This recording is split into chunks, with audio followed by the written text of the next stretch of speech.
챕터 4번 덕트 및 급배기 설비에 대해서 지금부터 여러분과 살펴보도록 하겠습니다. 우리는 공기조화 기초와 공기조화의 부하, 공기조화 방식, 공기조화 기기까지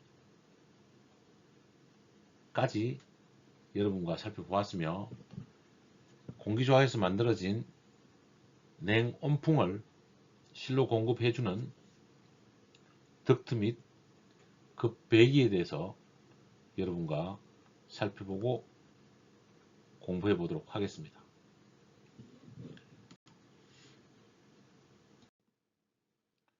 덕트의 재료와 재료에 따른 구분을 살펴보면, 덕트는 공기를 수송하는 데 사용하는 것이다. 주로 공기조화나 급배기, 환기를 위해서 사용하고, 공조설비 중에 가장 큰 설비비를 차지합니다. 면적도 가장 크게 차지하는 특징이 있습니다. 덕트의 재료는 일반적으로 덕트는 아연 도금 강판과 아연 도금 철판이 가장 많이 사용됩니다. 아연 도금 철판은 KSD 3506이 가장 많이 사용되며, 우리가 함석이라고 부르는 재료가 아연 도금 강판이고 덕트의 일반적인 재료가 되겠습니다.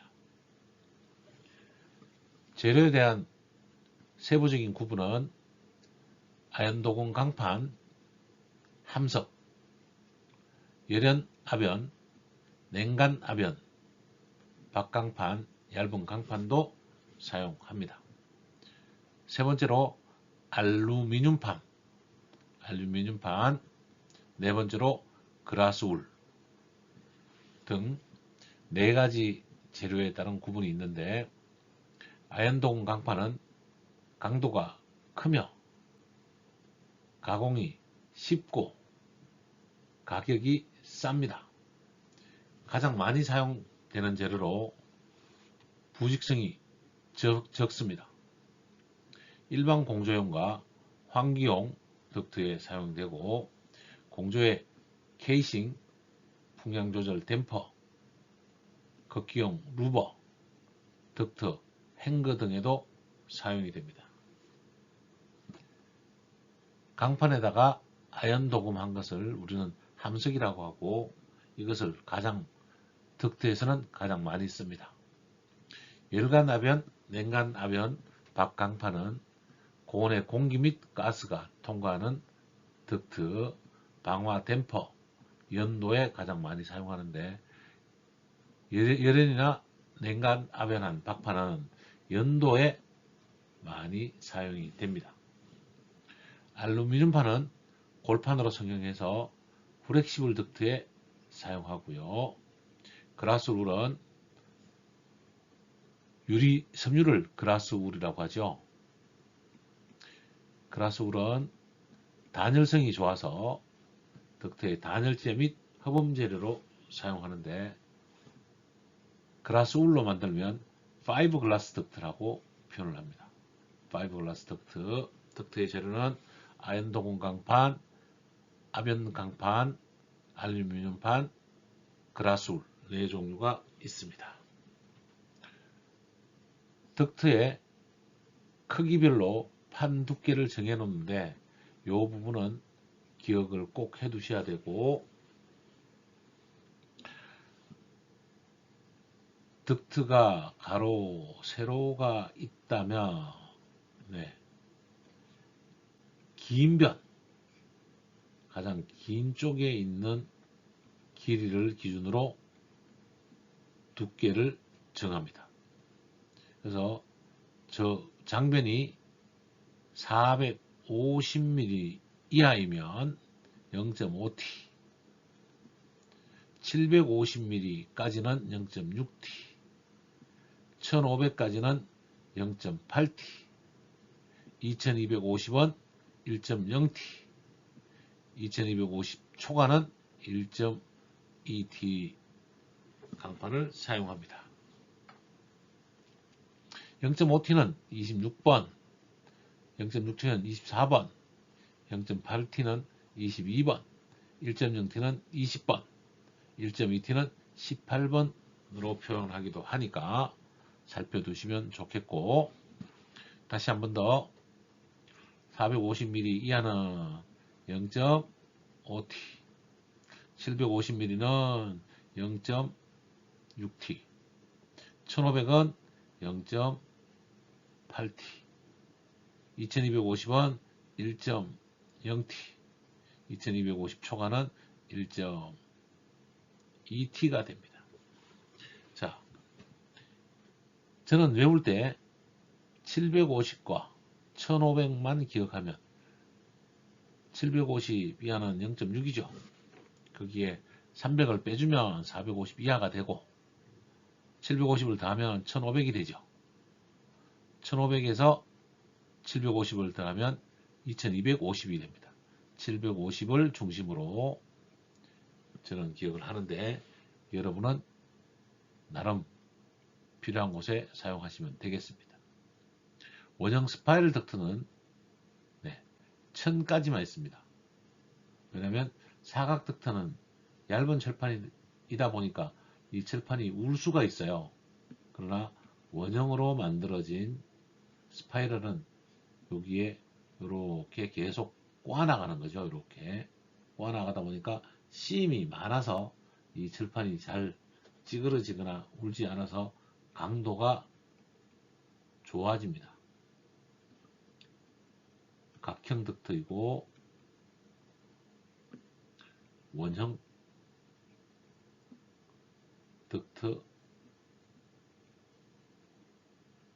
덕트입니다.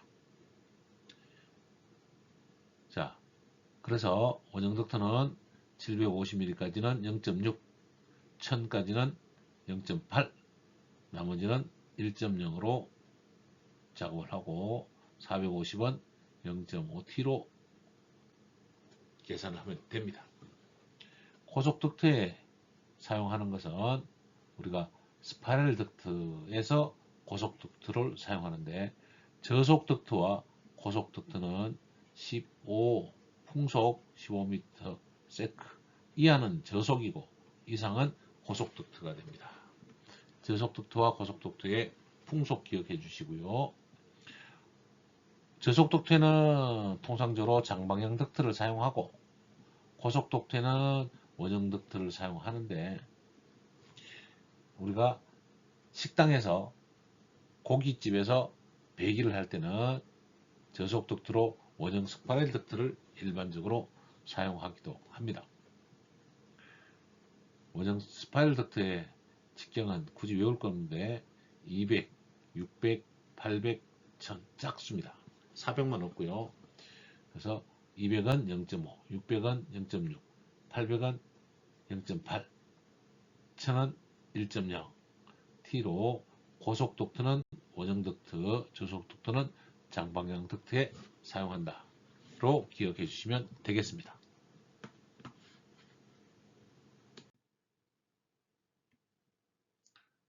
덕트를 구분해 보겠습니다. 덕트는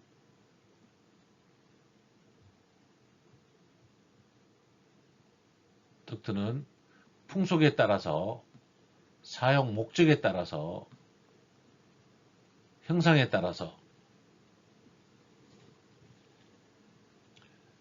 결국은 생긴 모양에 따라서 라는 표현을 쓰는 게 더 편할 것 같습니다. 아니면 형태에 따라서 풍속에 따라서 저속 덕트와 고속 덕트를 구분하고 저속 덕트와 고속 덕트의 차이는 풍속 15m/s 이하이면 저속 덕트, 이상이면 고속 덕트가 됩니다. 이상이면 고속 덕트로 기준점을 잡습니다. 기억해 두시기 바라고, 사용 목적에 따라서는 공조용, 환기용, 배연용, 배기라고 하면 더 편하겠죠. 배기용으로 나눌 수 있습니다.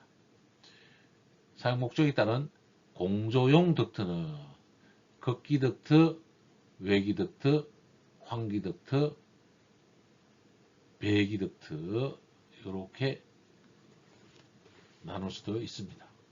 극기 덕트는 극기는 스플라이 에어, 급기, 외기는 아웃 에어 혹은 프레시 에어, OA나 FA 두 가지로 다 표현할 수 있습니다.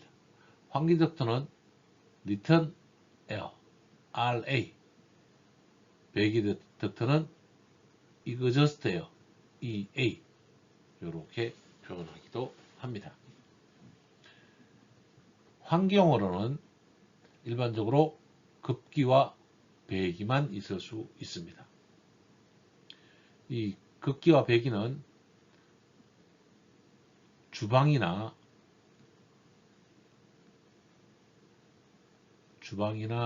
식당 등에서 사용할 수 있고 공장, 생산 시설에서 환기를 위해서 사용하기도 합니다. 자, 환기 방법에 대해서 1종, 2종, 3종 자연환기는 환기에 가서 별도로 설명드리기로 하고 이제 배연용 덕트가 있는데 배연용 덕트는 어디에 사용하죠? 연도 혹은 연돌이 되겠습니다. 보일러에 배기가스를 뽑을 때 통상 쓰죠. 혹은 소방에서 쓰는 제연 덕트로도 설치가 가능합니다. 형상에 따라서는 장방향 덕트와 원형 덕트로 나눌 수 있는데 장방향 덕트는 사각 덕트라고 이름을 아예 지어 두겠습니다.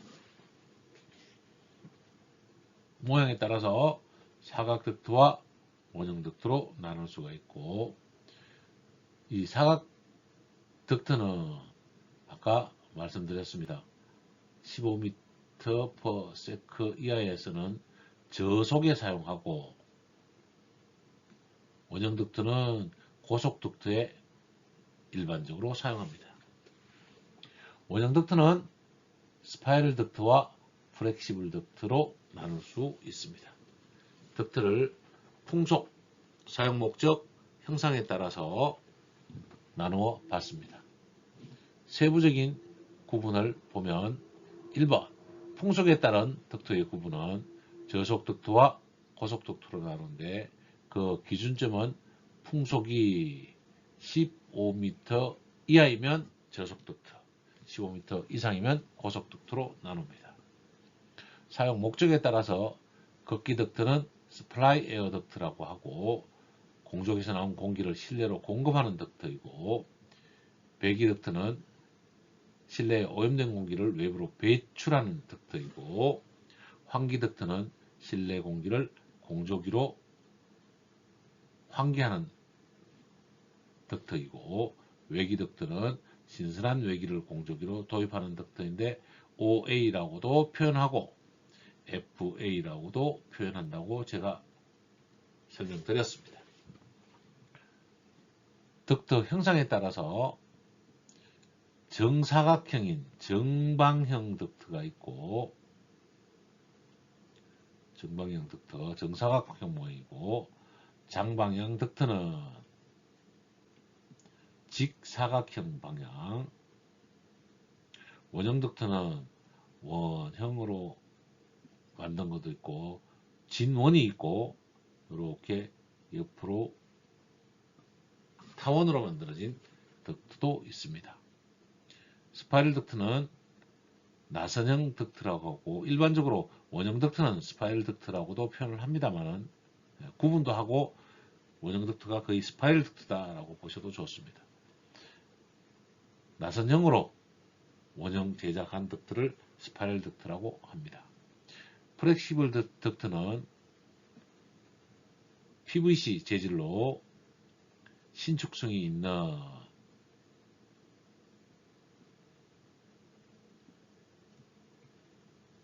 강철선을 넣어서 원형으로 만드는 덕트인데 치출구를 연결할 때 사용하는 덕트입니다.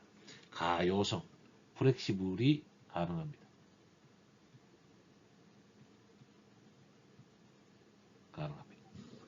사용 목적에 따른 덕트를 공조기 우리 계통으로 한 번 더 살펴보면 주어진 실이 있고요.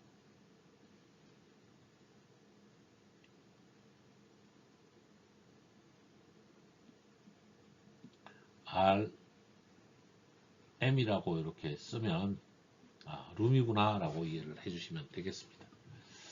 그 다음에 공조기를 그리면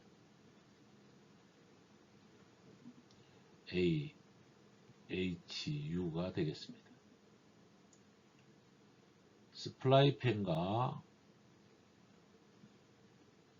리턴 펜을 그리고 걷기는 스플라이 펜, 배기는 리턴 펜 이렇게 설치하고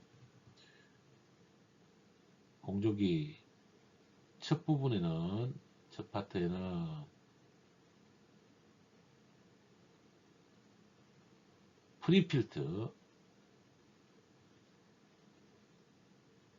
프리필터를 일반적으로 설치합니다. 프리필터를 지나고 나면 카세트 타입의 미디움 필터를 설치하게 됩니다. MF라고 약자로 사용합니다. 미디움 필터 다음에 사용되는 것이 이렇게 한 선만 거면 쿨링 코일이 되고, 쿨링 코일은 냉온수 코일로도 사용할 수 있다 그랬습니다. 냉방부하로 개선해서 난방을 그냥 사용하기도 하고, 그 다음에 전기 난방으로 별도로 냉온수기를 쓰지 않고 별도로 한다면 이렇게 X자를 해서 히팅 코일이라고 표현합니다. 그 다음 일리미네이터를 설치하기도 하고, 요즘은 잘 사용하지 않습니다만은 제수판이라고 합니다. 물론 쿨링 코일 하부에는 드레인판을 설치해 둬야 되고요. 자, 컬러를 바꿔서 좀 더 공조기를 설명을 하면, 이제 리턴에서 돌아오는 공기를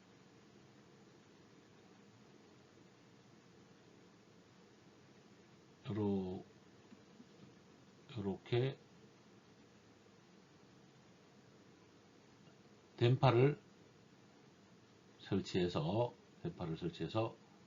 바깥쪽으로 빼주는, 여기도 댐퍼를 설치해서 바깥쪽으로 빼주는 배기 EA를 하나 만들어 주고요. 그 다음에 이렇게 하나 더 들어오는, 밑으로 그려야 되겠네요. 여기에 댐퍼를 하나 또 설치해서 아웃에어를 공급해 주는 덕트까지 만들 수 있습니다. 이 댐퍼들은 인트록을 해서 연동 운전을 합니다. 1, 2, 3번은 연동 운전을 합니다. 1분을 잠궈서 2분을 열면 3분을 더 많이 열어줘야 되겠죠. 이렇게 연동 운전을 하고, 이제 또 컬러를 바꿔서 실에서 배기구에서 나오는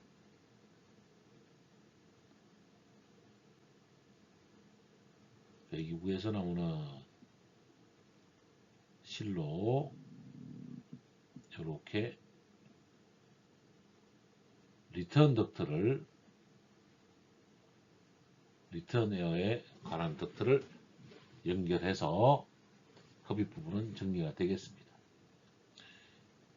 요 믹싱 에어까지만 설치된 이렇게 만들어진 공조기도 있고, 리턴팬이 혼합된 공기도 있고, 리턴팬을 바깥에다가 이렇게 설치하는 방법도 있습니다. 공조기에 따라서 조립된 것과 별도로 리턴팬이 분리된 공조기도 있을 수 있다라는 말씀을 드리도록 하겠습니다. 이번에 또 컬러 바꿔서, 물론 스플라이 팬은 모터와 연결돼서 돌아가겠죠. 아래쪽에는 스프링 장치가 되어 있고, 얘도 마찬가지로 모터와 연결된 장치로 되어 있을 겁니다. 물론 스프링 마운트가 잡혀 있고요. 자, 이렇게 된 다음에 하나 연결해야 될 것이, 일반적으로 팬 파트와 코일 파트는 분리해서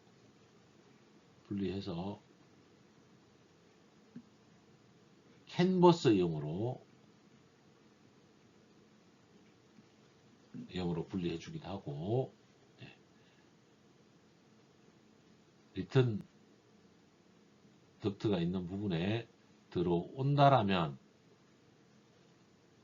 여기도 캔버스가 있어야 되겠죠.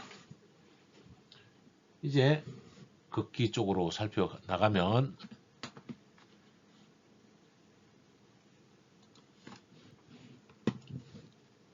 캠퍼스 하나 더 그렸어야 될 것 같네요. 캠퍼스 하나 더 그린 다음에 가겠습니다. 공조기와 스플라이 팬 사이도 캔버스가 존재하고, 여기에 프렌지가 만들어지면 프렌지 밖에도 캔버스로 연결합니다. 캔버스로 연결한 다음에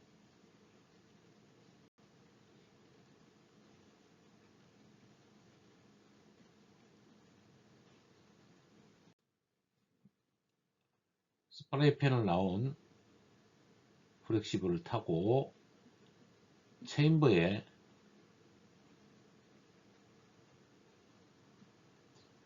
공기를 일시 정류시켜 줍니다.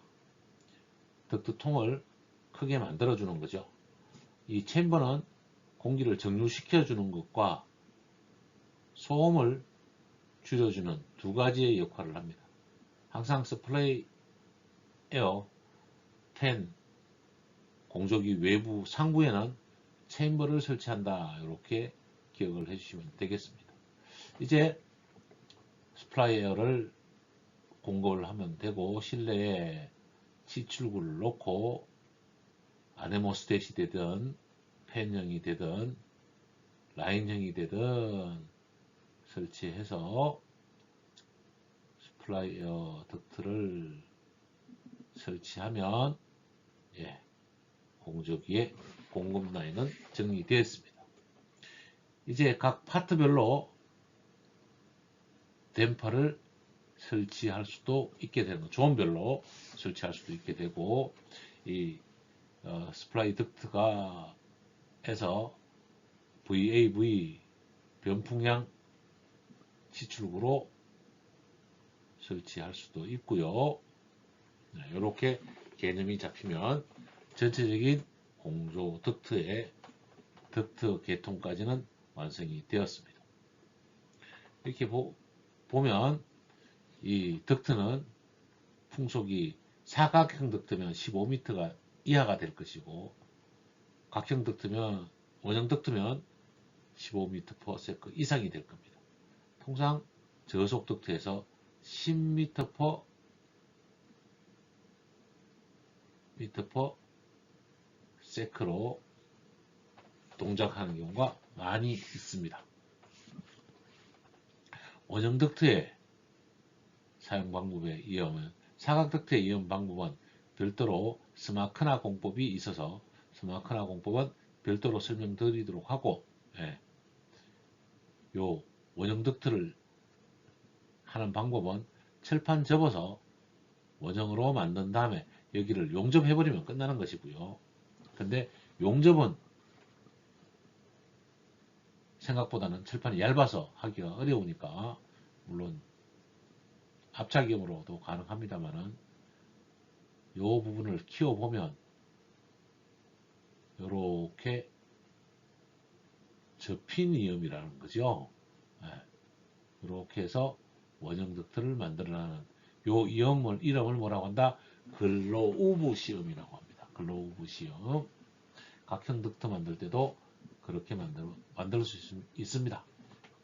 스파이럴 덕트는 얇은 띠 모양의 철판을 이렇게 만들어서,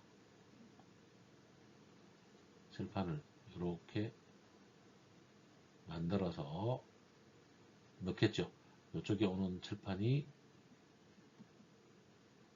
이렇게 접혀서 요 C임이 만들어지게, 그래서 계속적으로 연결해 나가면 스파이럴 덕트, 원형 스파이럴 덕트가 되겠습니다.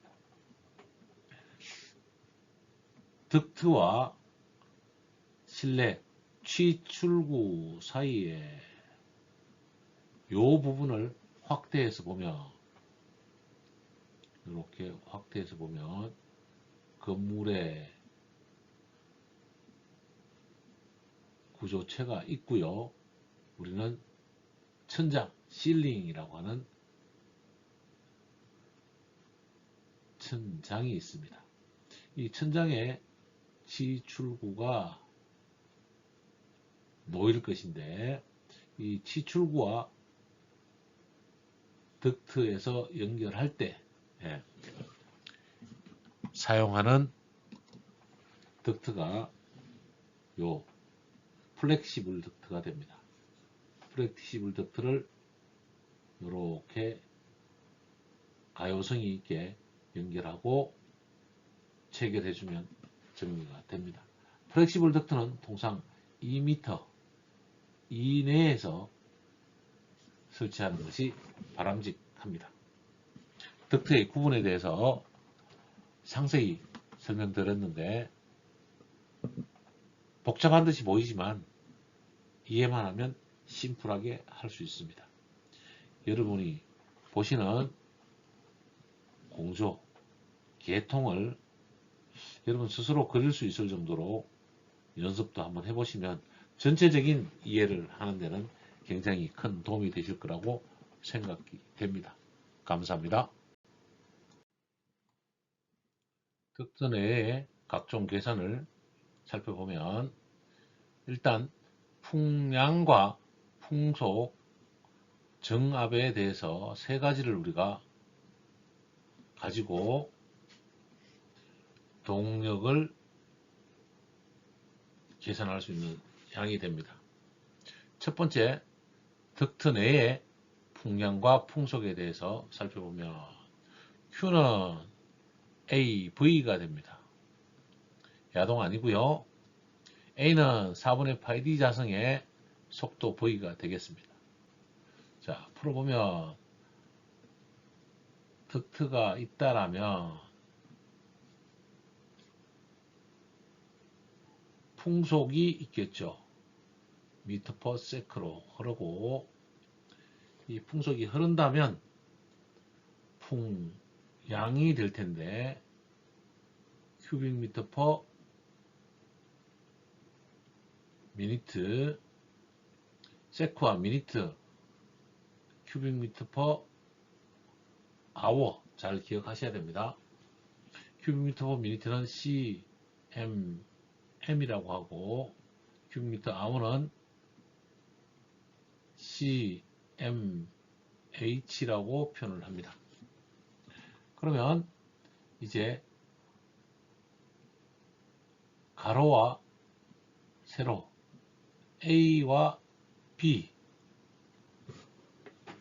B를 곱하면 A 곱하기 B는 면적이 되겠죠. 네, 면적이 됩니다. 스퀘어미터가 될 것이고 A 면적 곱하기 풍속 V는 풍량 Q가 됩니다. Q는 AV 이렇게 되는 거죠. A는 스퀘어미터, V는 미터 퍼 세크, Q는 큐빅 미터 퍼 세크여야 되는데 곱하기 60을 하면 큐빅 미터 퍼 미니트가 되겠습니다. 자, 이제 우리가 반대로 풍량을 안다면 풍량을 알고 큐빅 미터 퍼 아워나 미니트가 되겠죠. 세크가도 될 수 있고 그 다음에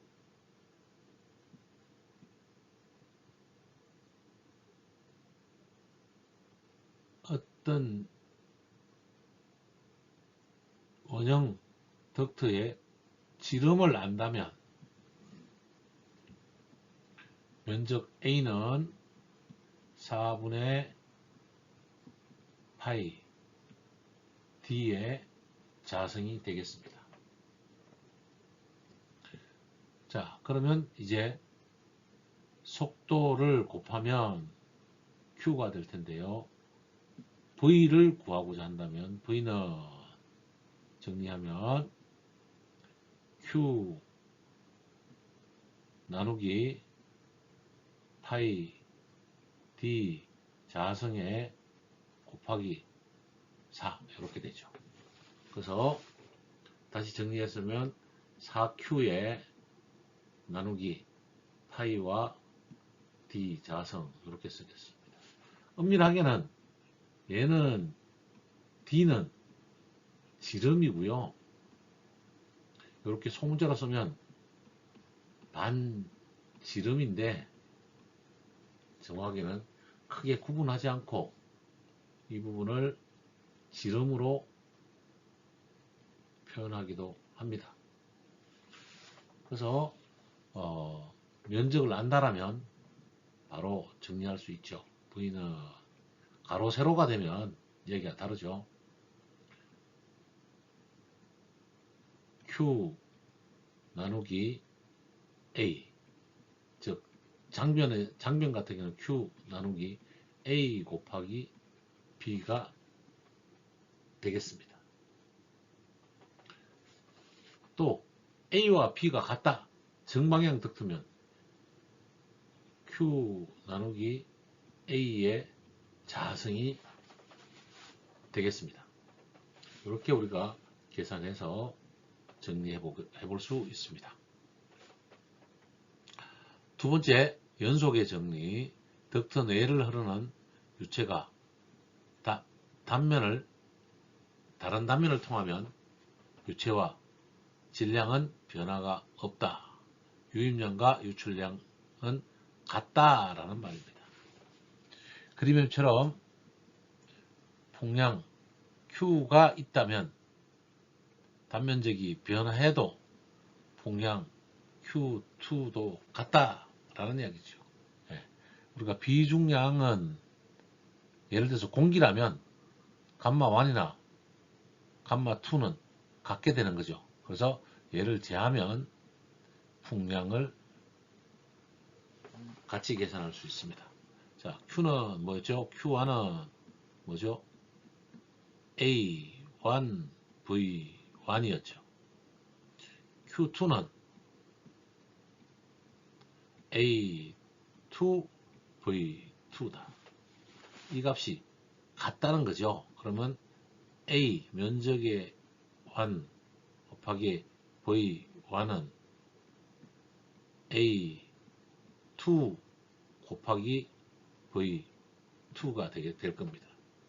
그러면 Q1, Q2의 값이 같은 거죠. 이렇게 계산해서, 즉 A1의 면적이 크면 V2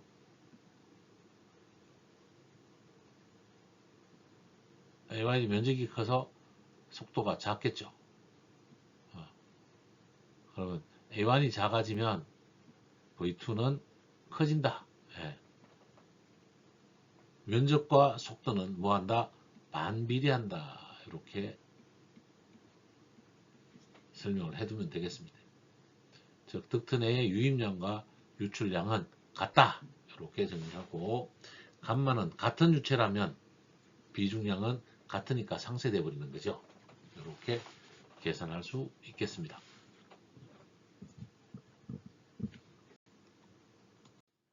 2번 베르누이 방정식, 바로누운 방정식이죠. 덕트 내 공기는 에너지 보존의 법칙에 의해서 각 지점에서 공기가 가지고 있는 에너지 합은 같다. 이렇게 보는 거죠. 에너지는 압력 에너지와 속도 에너지, 위치 에너지가 됩니다. 즉 같다 그랬으니까 P1, V1, Z1의 에너지 합은 P2, V2, Z2의 에너지 합과 같다. 이렇게 이야기를 할 수 있고, 예. 그래서 속도는 P 플러스 2G분의 V1의 자승 에다가 감마, 예. 더하기 Z1이 되겠습니다. 여기도 감마 1이라고 붙여도 상관은 없는데요. 감마 1이나 같은 상에서 뭐 유체 성격이 바뀐 건 아니니까 P1이죠. 그러면 P2 플러스 2지분의 V 자성 2의 자성이죠. 그 다음에 곱하기 감마 2 플러스 Z2가 됩니다. 색깔을 바꿔서, 즉 같은 유장이니까 감마 1과 감마 2는 이렇게 삭제할 수 있는 거죠. 이렇게 우리가 써서 수두로 표시해낼 수가 있습니다. 감마분의 P 정압, 2지분의 V2 자서 동압, 위치 에너지, 이렇게 정리가 됩니다. 세 번째, 펜 색깔을 바꿔서요. 전압과 정압, 동압을 설명하면 어떤 덕트 안에, 원형으로 먼저 계산할게요. 그러니 설명하기가 그러니까 유체가 흐른다는 것은 1지점에서 2지점으로 유체가 흐른다는 것은 압력이 높기 때문에 압력이 낮은 곳으로 흐를 수 있습니다. 이 압력은 정압이 있고 동압이 있습니다. 자, 정압은 뭐냐면 덕트, 이렇게 원형으로 그리면 표면적으로 이렇게 빠져나오는 압력을 정압이라고 하고, 앞으로 나가려고 하는 힘, 이렇게 나가려고 하는 힘을 동압이라고 합니다. 이 정압과 동압을 합친 압력을 전체 압력이라고 표현을 한다는 거죠. 그래서 요 전체 전자는 이렇게 사용합니다. 그래서 전압은 정압 플러스 동압이다 라고 하는 거고, 정압은 공기가 벽체에 정지한 상태, 흐르더라도 벽체 벽면으로 수직으로 벽면 수직면에 가해지는 힘, 면적당 힘이죠. 힘 나누기 면적이라고 하면 되겠습니다. 얘가 면적분의 힘을 우리는 뭐라고 한다? 압력이라고 하니까 이게 정압이고, 동압은 공기를 흐르는 속도를 환산하는 압력이, 속도에 대한 압력. 동압은 2G분의 V의 자성이 동압입니다. 자, 그 다음에 비중량을 줘야죠. 비중량. 어떤 물체마다 비중량이 다르니까 이렇게 요게 동압입니다. 정압 더하기 동압을 하면 저 두 개를 더하면 전압이 되는 것입니다. PV는 2G분의 V2 감마. 그래서 2 곱하기 9.8에 V2 속도의 자성의 1.2는 공기의 비중량이 됩니다. 어떤 물체에 뭐 각형 덕트도 상관없습니다. 각형 덕트든지 원형 덕트가 있어서 유체가 흐르고 있다라면 이 흐르는 압력은 바깥쪽으로 피하는 정압과 앞으로 흐르는 동압 두 가지가 다 있어야 되는 거죠.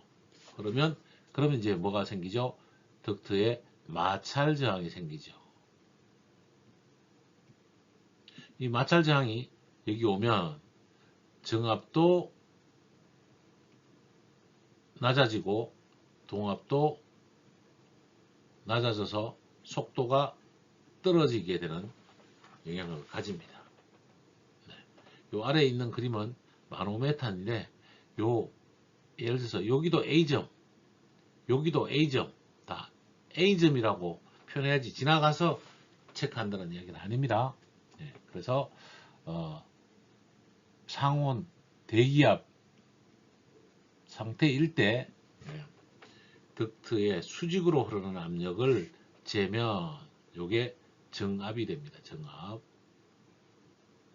그 다음에 흐르는 방향으로 튜브를 넣어서 압력을 재면 요 부분이 동압이 됩니다. 전압을 한목에 잴 수 있는 것은 대기압 상태에서 동압을 정리하면, 그러면 전압력이 생기겠죠. 요 A와 동압 B를 더하면 A 플러스 B가 돼서 전압을 측정할 수 있습니다. 이렇게 보는 장치를 우리는 마노미터라고 합니다. 마노미터는 A, 액주형 마노미터가 있고 B, 경사형 마노미터가 있습니다. 여기에 파란색 보이죠? 여기다가 물을 넣을 수도 있고 수온줄을 넣을 수도 있습니다. 수온을 넣는 거죠. 수온 기둥을 만들어 놓으니까. 근데 물과 물은 비중이 1이고, 비중이 S죠. 비중이 1이고, 수온주 S는 13.6이 되겠습니다. 그래서 액주형은 높이로 바로 이렇게 차이값을 잴 수 있는 것이고, 경사형은 이렇게 경사지게 이렇게 만들어 놔서 세밀한 압력을 측정할 수 있는 압력 경사형 마노메터가 되겠습니다. 공조기 공기 조화에서 차압 측정할 때 TAB에서 많이 사용하고 공기조화에도 필터의 차압을 살피려고 달아놓기도 합니다. 그래서 차압계라고도 많이 이야기를 합니다. 자, 그러면 이제 마노메터의 기본적인 성향을 보면 A 부분이 대기압이고 B 부분도 대기압이면 물을 넣어놓으면 수평 상태가 되죠.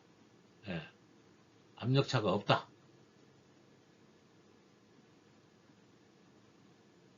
자, 델타 P가 0이다. 이렇게 보시면 되겠습니다. A 부분에 공기가 흐르고 있다라면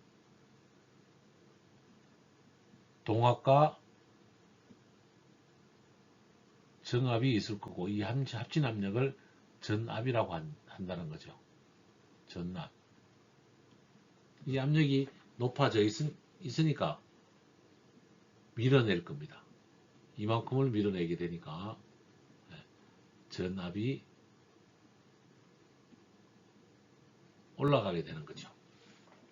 반대로 A 지점이 음압이 된다면 대기압보다 낮아지니까 수온유나 수주가 밑으로 떨어지는 음압 상태를 가리키게 될 것입니다. 이것이 마노메터의 원리죠. 경사각 마노메터를 그림을 다른 컬러를 더 바꿀까요?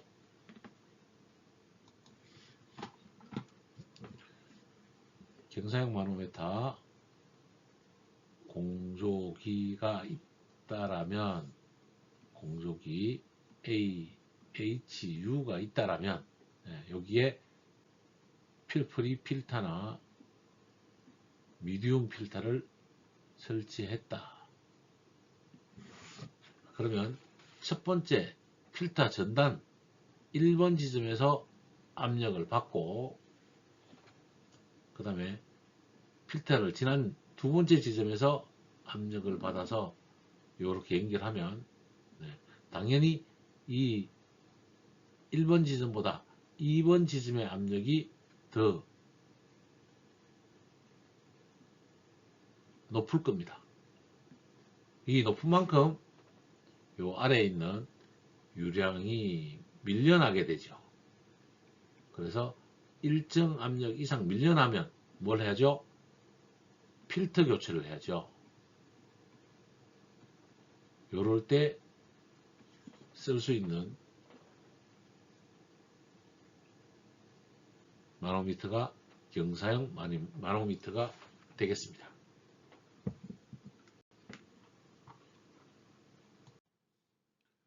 덕트에서의 마찰 저항을 살펴보겠습니다.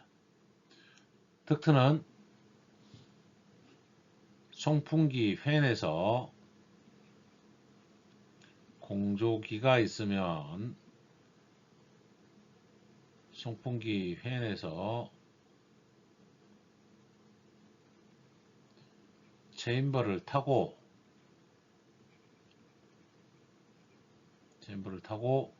덕트가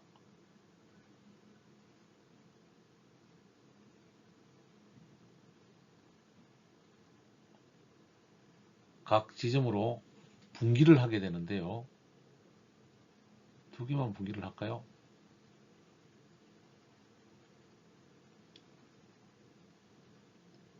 분기를 해서 A 지점의 실에 지출하고 다시 B 지점에 지출을 한다면 이 송풍기는 A 지점과 B 지점이 있을 때 A 지점까지 바람이 나올 수 있도록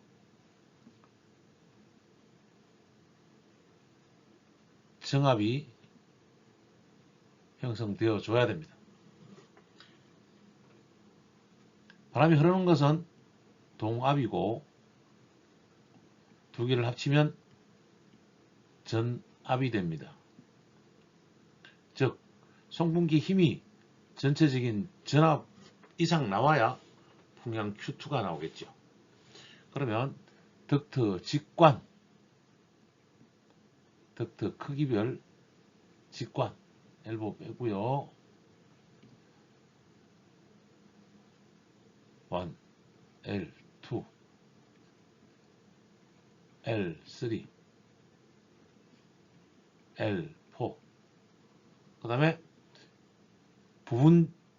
부속품들에 대한 L'1, L'2, L'3, 체인바 L'4, 그 다음에 치출구 L'5.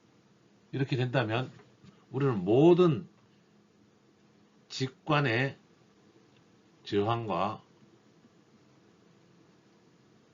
부분적인 마찰 저항의 합을 다 더하면 저항값이 될 것입니다. 이 저항이 델타 P 값이 되는데요. 각각 구해보는 거죠. 직관 부분의 마찰 손실수는 람다 마찰 손실 계수와 D분의 L, E지분의 V 자승 이렇게 그 다음에 감마 이렇게 되죠. 따져보면 마찰 저항은 덕트의 직경과는 반비례하고 직경이 크면 클수록 저항이 줄어드는 것이고 덕트 길이가 길어지면 비례합니다. 속도의 자성에는 반비례하게 되죠.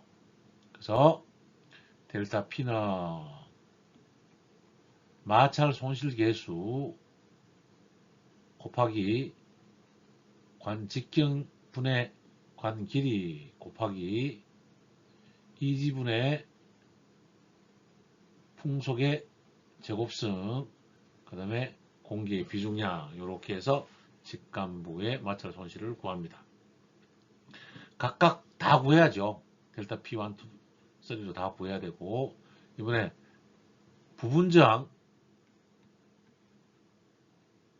부분저항이라고 저는 씁니다.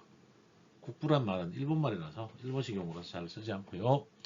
부분저항 마찰 손실은 덕트의 굴곡부, 분기부, 단면 변화부, 굴곡부, 분기부, 단면 변화부 등에서 와류로 인한 마찰 손실을 잡습니다. 마찰 손실 델타 P는 국부 저항계수 곱하기 2지분의 V 자성의 감마값 1.2 원형이니까 공기니까 1.2 이렇게 계산을 하기도 합니다. 델타 P 프라임이라고 쓸게요. 즉 여기서 본 것처럼 이제 델타 P 모든 종류의 직선 압력 강화와 모든 종류의 부분 압력 강화를 더하면 토탈 압력 강화가 정해질 겁니다. 이 압력보다 송풍기가 갖는 압력이 더 커야 된다는 거죠. 이 압력과 풍량을 가지면 우리는 감마 Q 델타 P 나누기 102의 효율, 팬의 효율을 구하면 동력을 구할 수 있었습니다. 이렇게 동력을 구할 때 쓰고 덕트의 이 풍량 가지고 Q는 A, V는 4분의 파이 D 자성으로 우리가 덕트의 직경을 구할 수도 있습니다. 실제로는 계산은 마찰 저항에 대한 델타 P는 계산을 이렇게 하지만 실제로는 이렇게 계산하지 않는다는 거죠. 선도를 가지고 우리가 계산을 합니다. 다음 장에 선도를 가지고 계산하는 방법을 별도로 설명을 드리도록 하고 선도에서 만들어진 선도에서 만들어진 덕트 총 정압 0.01 mm 아쿠아, 굉장히 적은 압력이죠. 덕트 미터당, 우리가 이거를 압력이 항상 일정하다고 정압법이라고 하는데요. 이 정압법으로 풍량을 잡으면 덕트의 광경을 구하는 표가 있습니다. 마찰 손실 표인데요. 요 표로 우리가 광경을 정하게 되죠. 광경을 정하면 예를 들어서 이렇게 광경을 정했더니 50cm가 나왔다. 그러면 50을 찾아내면 50에 가장 가까운 숫자가 50보다 크고 가장 가까운 숫자가 여기 요렇게 배치가 되는 걸 볼 수 있죠. 이 중에서 아스펙트 B A분의 B 장변분의 단변을 아스펙트 B 레이스라고 합니다. A분의 B를 얘를 항상 4보다 작게 잡아야 되거든요. 그래서 요 안에서 보면 300으로 잡아볼까요? 300으로 잡았더니 740mm가 나오네요. 그래도 좀 뭐 괜찮기는 합니다만은 기왕이면 그러면 이렇게 잡으면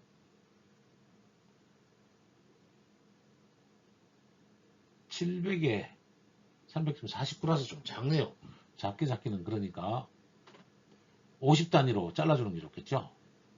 이렇게 750에 300 750 곱하기 300짜리 각형 덕트를 만들 수 있다. 이렇게 설계를 계산할 수 있습니다. 이렇게 계산하는 방법 외에 계산하는 방법이 있습니다. 계산하는 방법, 덕트를 환산하는 방법인데 이 덕트를 환산하는 방법은 식만 기억해 주시면 되겠습니다.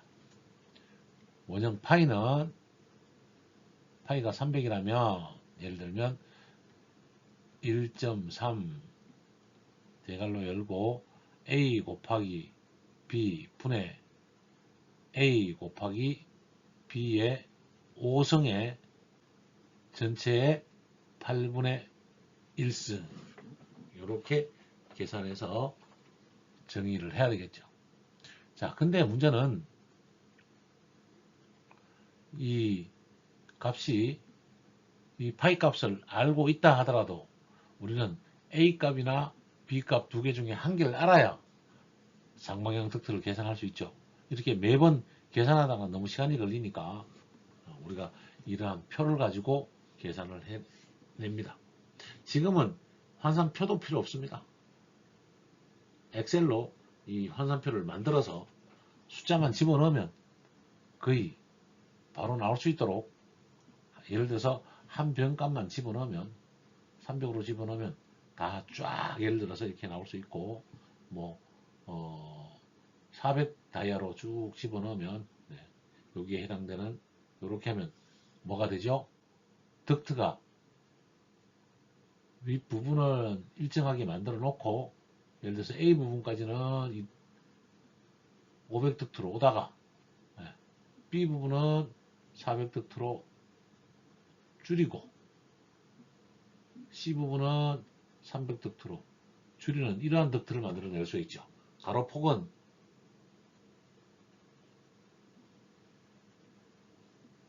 이렇게 만들어낼 수도 있고요. 반대로 폭은 다 300으로 정해놓고 가로폭만 줄여서 올 수 있는 방법도 있다는 거죠. 제가 간단하게 이렇게 그렸습니다만은 이렇게 그리면 덕트의 높이는 고정시키고 전체적인 가로폭만 줄여가면서 왜냐하면 건물의 층고 건물 실고에서 천장 사이의 높이에 덕트만 들어가는 게 아니라 배관, 전기, 이러한 것들이 다 또 들어가야 되다 보니까 요 안에 덕트 스페이스가 그렇게 공간의 효율성 측면에서 우리가 설계를 해 나가는 것입니다. 특히 마찰 저항 구하는 공식과 원형 덕트에서 장방향 덕트, 장방향 덕트에서 원형 덕트로 계산하는 공식을 살펴보았습니다. 국부저항은 이 계산식으로 계산하면 또 어려우니까 덕트 상단관 길이, 상당장이라고도 하고 상단관, 상단길이라고도 합니다. 국부저항치와 동일한 마찰 손실을 갖는 크기의 덕트 직관 길이, 예를 들어서 엘보 덕트가 있다고 보면 이 덕트는 직선 길이로 몇 미터인가를 규격별로 다 정해놨다는 거죠. 그래서 상단관 길이로 아예 전체 길이를 계산해내기도 합니다. 자, 결론 하나 말씀드리면 써야 될 때가 마땅치 않네요. 결론 하나 말씀드리면 우리가 정압법을 할 때는 0.01 mm 아쿠아, 즉 1 파스칼 per 미터, 덕트 1m당 0.01 mm 아쿠아 혹은 1m당 1 파스칼의 일정한 압력 손실을 갖는다라고 우리가 팬의 정압을 정할 수 있습니다. 그러면 예를 들면 덕트 길이가 100m다. 그러면 1mm 아쿠아가 되죠. 이렇게 바로 덕트 길이에 따라서 압력을 계산할 수 있는 덕트의 설계법 세 가지를 말씀드리겠습니다. 1번 정압법, 2번 등속법, 3번 정압 재취득법. 정압법은 등마찰 손실법이라고 합니다. 등마찰 손실법은 1번 덕트의 단위 길이당 마찰 압력 손실을 일정하게, 정압을 일정하게 잡는다 라고 해서 등마찰 손실법이라고 하고, 이 등마찰 손실은 0.1 mm 아쿠아 per 미터, 미터당 손실을 0.1 mm 아쿠아로 계산합니다. 1 파스칼 per 미터로 SI 단위에서 정리하고 있습니다. 정압법은 덕트 마찰 손실 선도로 바로 계산할 수 있습니다. 여기에 마찰 손실이 파스칼 per 미터죠. 그러니까 1, 여기에 해당되는, 이쪽에 해당되는 선이 된다라고 말씀을 드릴 수 있습니다. 자, 풍량이 100cm입니다. 그러면 여기서 풍량 100cm을 찾을 수 있죠. 풍량. 그러면 풍량 100cm과 1 파스칼, 0.1 메가파스칼의 점은 요 점이 되겠네요. 이렇게 찾으면 덕트의 직경은 여기서 mm라고 되어 있네요. 자, 그러면 이렇게 읽으면 되겠죠. 이렇게 읽으면 얼마 나오죠? 550 정도 요 값이 보입니다. 그리고 그 다음에 풍속은 요 값에서 이렇게 찾아봤더니 약 7 정도, 7m/s 정도가 납니다. 저속 덕트네 15보다 낮으니까 요 15보다 밑에 있으면 저속, 위에 있으면 고속 덕트로 한다 그랬죠. 그래서 500 다이아 550짜리 덕트를 구하면 됩니다. 이렇게 마찰 손실 보는 방법, 요 표로 한번 볼까요? 200mm, 200 풍량 200 컬러를 이번에 바꿔보죠. 제가 100mm로 했네요. 200mm로 바꿔보면 풍량 200cm으로 계산하고, 그러면 1파스칼은 여기네요. 0.1 미리미리 아쿠아. 그러면 700보다 좀 높네요. 800하고 사이에 700 한 20, 715. 좀 여유있게 720 파이로 저는 주겠습니다. 풍속은 또 쫓아 올라가 봤더니 8.6 정도. 풍속은 약 8.6 미터 퍼 세크. 이렇게 원형 덕트로 바로 구할 수 있다는 거죠. 이렇게 구하는 방식이 마찰 손실 선도를 가지고 그리는 것이고요. 두 번째는 덕트 메이저.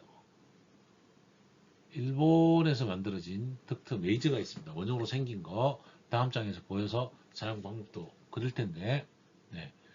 이 덕트 메이저를 가지고 이용한 지수 결정이 쉽습니다.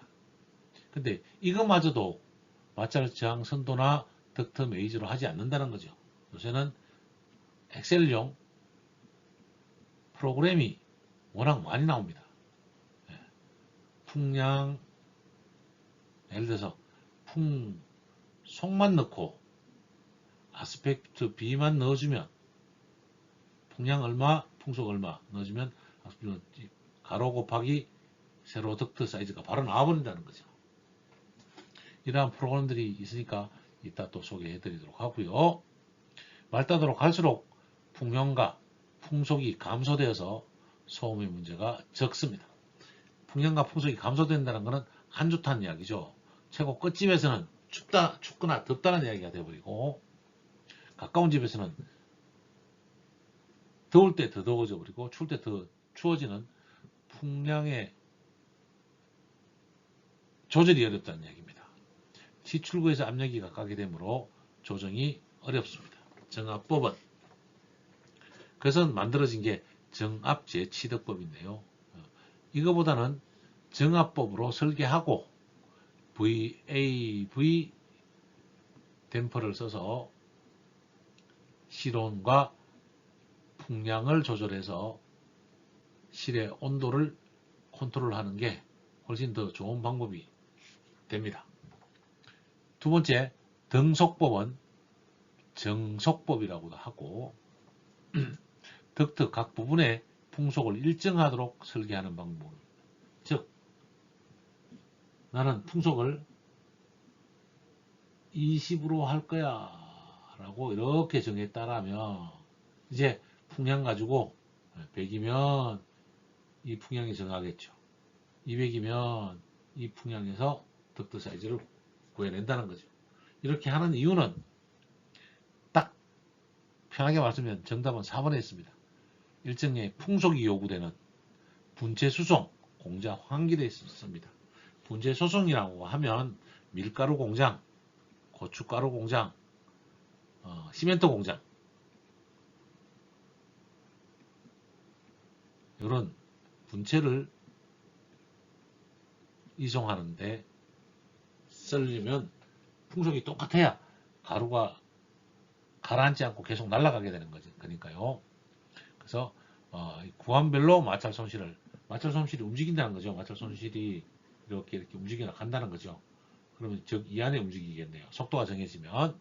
그래서 구간별로 마찰 손실을 구해야 되고, 풍량 분배는 일정하지 않아서 구간이 복잡하지 않은 덕트에 사용한다. 네, 플랜트에 사용하니까 복잡한 데는 사용할 수가 없겠죠. 정압 제치덕 부분, 각 치출구 또는 분기부 직전의 정압이 일정하게 되도록 하는 방법인데요. 우리가 공조기에서 스프레이팬이 긴 면까지 덕트를 보내다 보면 이렇게 되겠죠. A 부분의 풍량이 가장 많이 나와요. B, C 부분의 풍량이 적어지고 속도가 줄어드는 영향이 있어서 이제 이 덕트를 같은 덕트로 하지 않고 설계를 해서 풍량별로 덕트 면적을 이 빠져나간 만큼 줄여주는 거죠. 그 다음에 여기서 뽑아주고 또 줄여서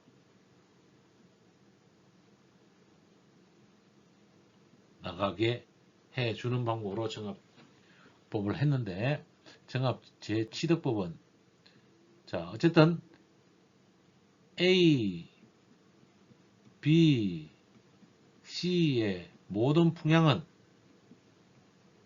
정해졌을 겁니다. Q, T의 풍량을 가지고 우리가 풍속 10m로 아예 잡아버릴까요? 10m/s로 정리를 하면 이 덕트가 커지게 될 겁니다. 이거 설계할 때는 정합법으로 설계합니다. 네. 아니면 마찰 손실로 정해도 상관없어요. 아까 200으로 보면 720 다이아짜리 정리가 됐네. 파이 720짜리다. 이렇게 정하고 나면 이제 여기에서 떨어지는 정압만큼 덕트를 더 키워서 동압은 가는 속도는 떨어뜨리되 정압을 키워준다는 거죠. 그러면 여기서 밀려 나오는 압력, 이렇게 쏘는 압력이 정압이죠. 이렇게 가는 압력은 동압이고, 그래서 여기서 나오는 A에서 나오는 만큼 B에서도 같이 나오게, 그리고 다시 정압 재취득법으로 계산해서 이 덕트를 좀 더 키워줍니다. 그러면 A와 B가 같을 때 B에서만큼 이 나가는 속도를 또 작게 해줘요. 그러면 정압이 또 커진다는 이야기죠. 똑같아진다는 이야기죠. 네. 각각의 정압이 똑같아지게, 그러면 나오는 풍량도 똑같아집니다. 그래서 A와 B와 C의 풍량이 같이 일정하게 되도록 하는 방법이 정압 재취득 방법이 되겠습니다. 정압 재취득 방법은 시간이 되면 한 번 더 정압 재취득법에 대해서 설명을 드리고, 기술사 공부를 하시는 분들은 정압법, 등속법, 정압 재취득법에서 완벽하게 설명하고 이해할 수 있어야 되고, 특히 정압 재취득법은 현장에서 잘 쓰지는 않지만 이 정압 재취득법에 대한 개념을 완벽하게 이해해야 되겠습니다. 덕트 메이저 사용 방법에 대해서 설명드리겠습니다. 덕트 메이저는 한 20년 전 설계 사무실 할 때 덕트 메이저를 사용을 했었는데요. 덕트 메이저는 앞면과 뒷면이 있는데, 앞면은 덕트를 설계할 때 쓰고요. 뒷면은 배관을 설계할 때, 배관 사이즈 구할 때, 사용합니다. 앞에 덕트 메이저라고 하고, 덕트 메자라고도 하고, 라운드 덕트 다이아메타라고도 하고, 덕트 메이저를 옛날에 남대문 시장들 팔았고요. 일본에 가서 문구점에서도 팔았습니다. 지금도 문구점에 있을려나 모르겠습니다. 이 많던 덕트 메이저를 다 없앴으니까요. 이 덕트 메이저에 덕트가 있는 면을 기준으로 덕트를 규격을 정하는 지점부터 찾아보면 우리가 실내 부하부터 사실은 계산을 합니다.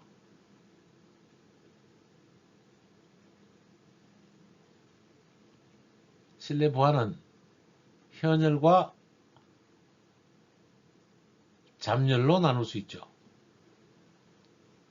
실내 부하 중에 현열 Q는 1.2Q,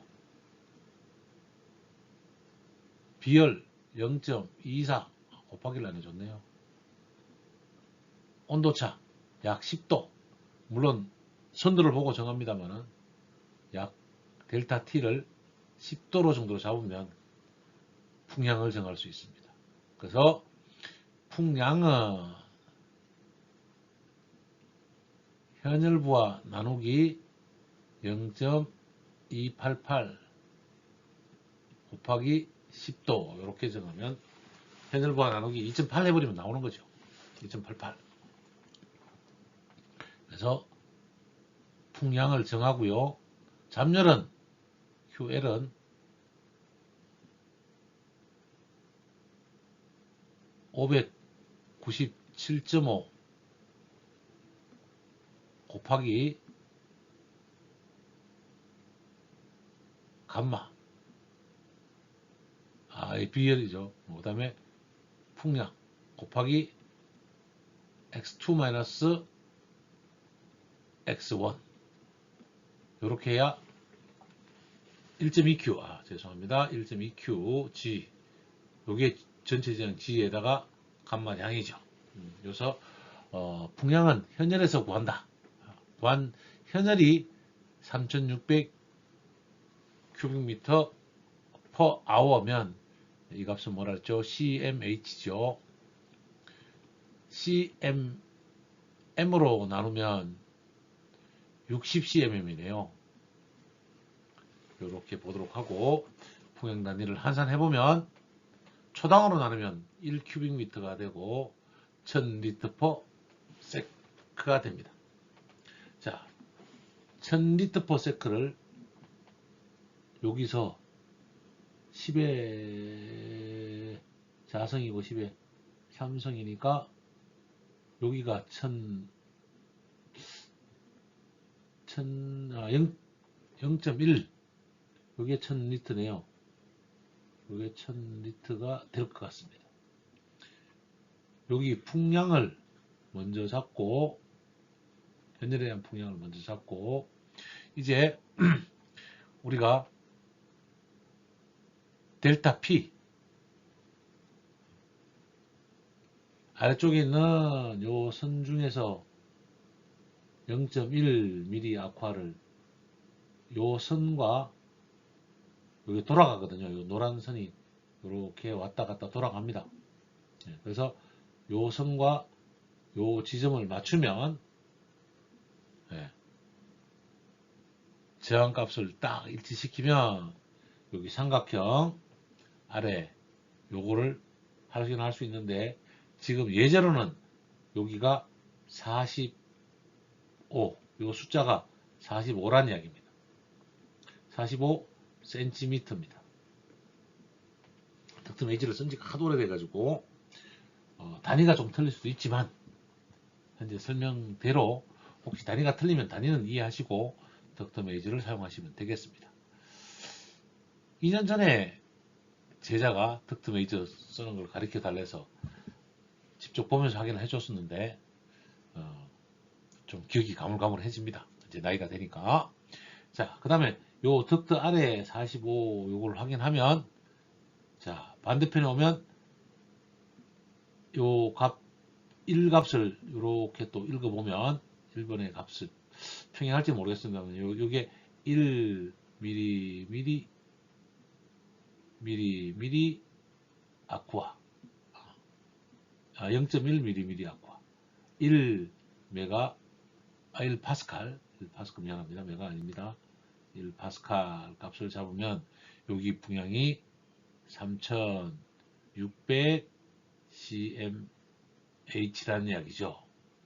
이렇게 두 개의 눈금을 확인할 수도 있고, 자, 요 첫 번째 2번으로 확인할 수도 있고요. 3번으로 바로 확인할 수도 있습니다. 어쨌든 그렇게 하면 요 값이 정해진다는 거죠. 요 값을 찾으려고 우리가 정리하는 거니까. 그래서 풍량과 풍속을 확인할 수 있습니다. 그래서 요 3600과 일치하는 풍속은 요 선을 가져와서 이렇게 보면 6.2 미터 퍼 세크의 풍량을 갖는다. 이렇게 보시면 되고, 요거는 뭐 별도의 예제라서 실천 200으로 맞추면 12.1이 되는 거니까 별도로 하도록 하고요. 요 거에서 이제 아래쪽 녹색, 이쪽 녹색 개념으로 되어 있는 요 하부를 읽어보면 요 선이 있다라면 이렇게 되는 거죠. 900, 이 선을 맞춰 900에 950에 200, 950에 200. 그 다음에 요 700선을 이렇게 읽어봤더니 250, 550에 300, 420에 400. 요렇게 요런 점들을 우리가 하나, 둘, 셋, 네 개 요 선의 교차점으로 찾아낼 수 있게 됩니다. 요 중에서 우리가 이제 아스펙트 B를 확인하는데요. 앞장에서 아스펙트 B는 4 이하로 하는 것이 가장 좋고 최대 8 이하로 합니다.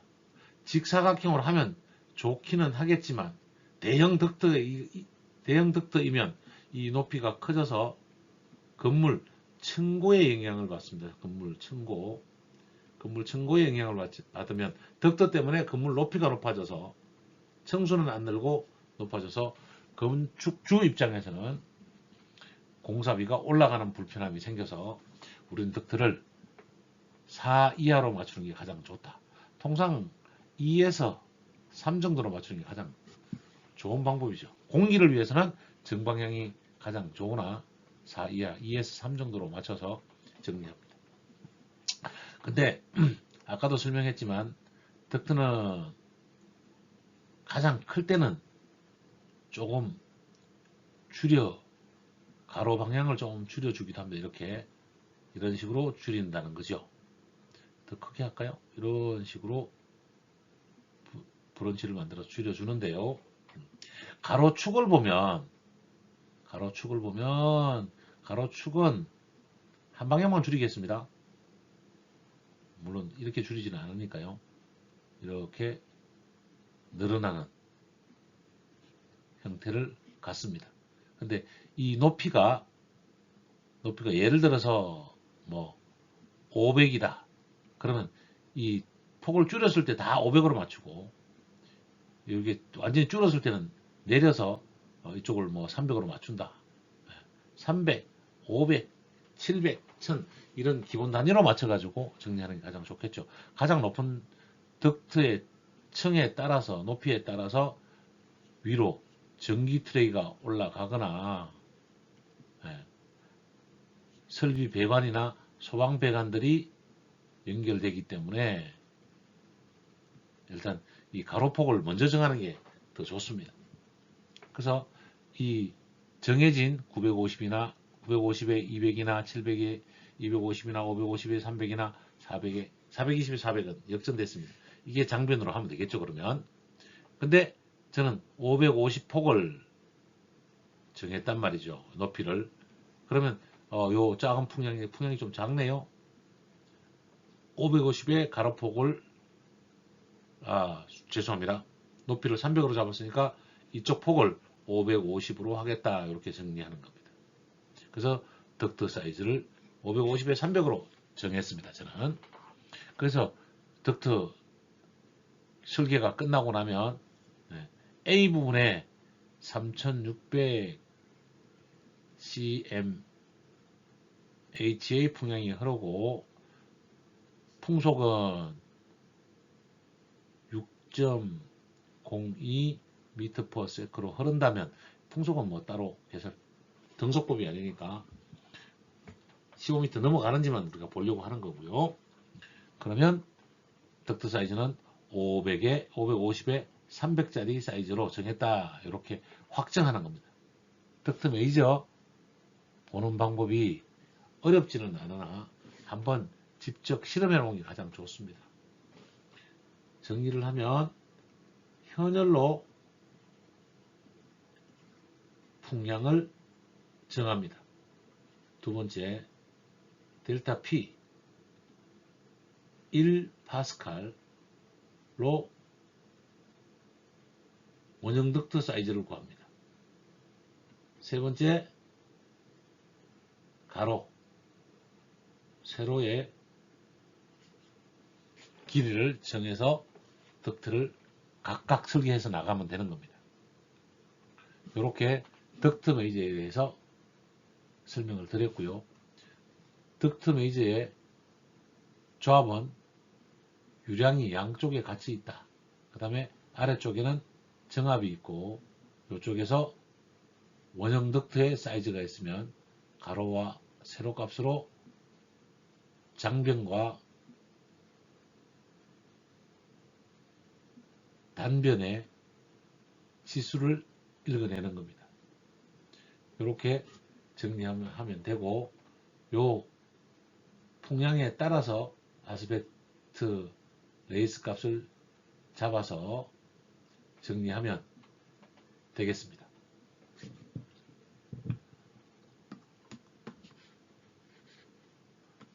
덕트 메이저에 대해서 사용 방법을 살펴보았습니다.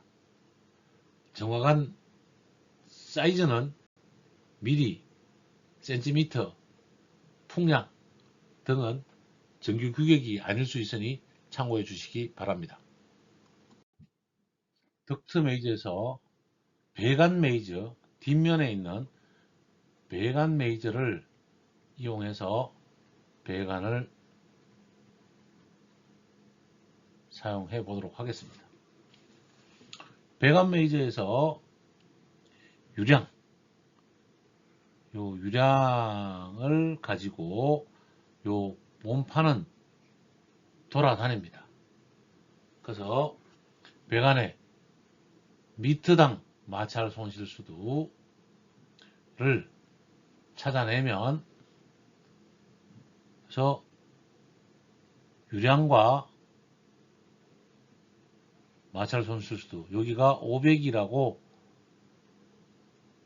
리터 퍼 미니트라고 가정을 하면, 요 측에서는 40mm 아쿠아가 된다는 거죠. 이렇게 척을 두 개 맞추면 아래쪽에 화살표로 광경을 잡아낼 수 있습니다. 이렇게 맞췄더니 70하고 65하고 80 사이에 들어가 있네요. 그러면 파이프 광경은 80으로 결정하게 된다는 것입니다. 이쪽 청색 수량으로 보면 이제 500에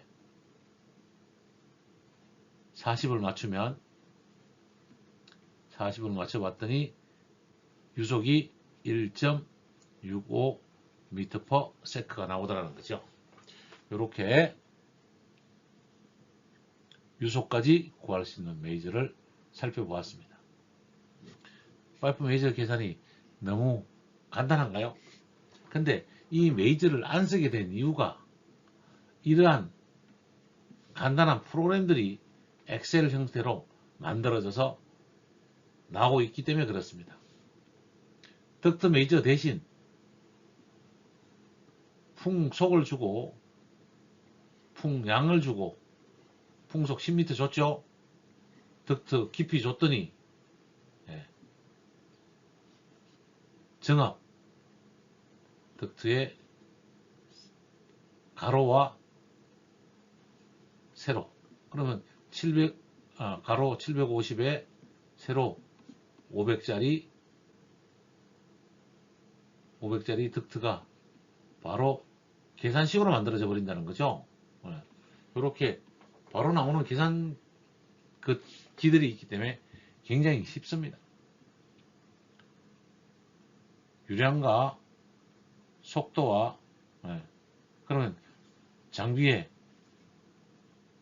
면적까지, 즉 공조기 설계도 바로 나오는, 송풍기 설계도 바로 나오는 프로그램들이 인터넷에 프리로 많이 되고 있습니다. 제가 부하 계산할 때 여러분한테 부하 계산 프로그램을 사용해서 선도를 보여드린 것처럼 이렇게 무료 프로그램들이 워낙 흔하게 많이 나오고 있어서 덕트 메이저가 거의 사양이 되고 있는데 가끔은 덕트 메이저에 대해서 물어보는 분이 있어서 그래서 정통적인 기술이니까 여러분하고 살펴보았습니다. 덕트 메이저는 옛날 분들만 사용을 할 줄 알고요. 저도 덕트 메이저를 손에 놓은 지 20년이 넘었으니까 여러분한테 그래도 눈에 보여서 소개를 한번 해드렸습니다.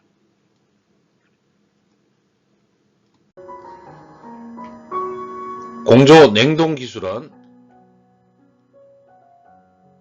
모든 내용이 우리의 생활과 연관이 됩니다.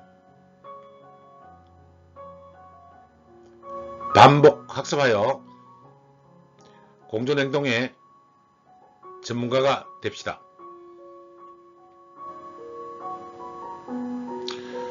자격증을 취득하면 긴 인생에서 동반자가 될 수 있습니다. 기능사, 기사, 기술사까지 하셔서 여러분 인생에 도움이 되시기를 바랍니다.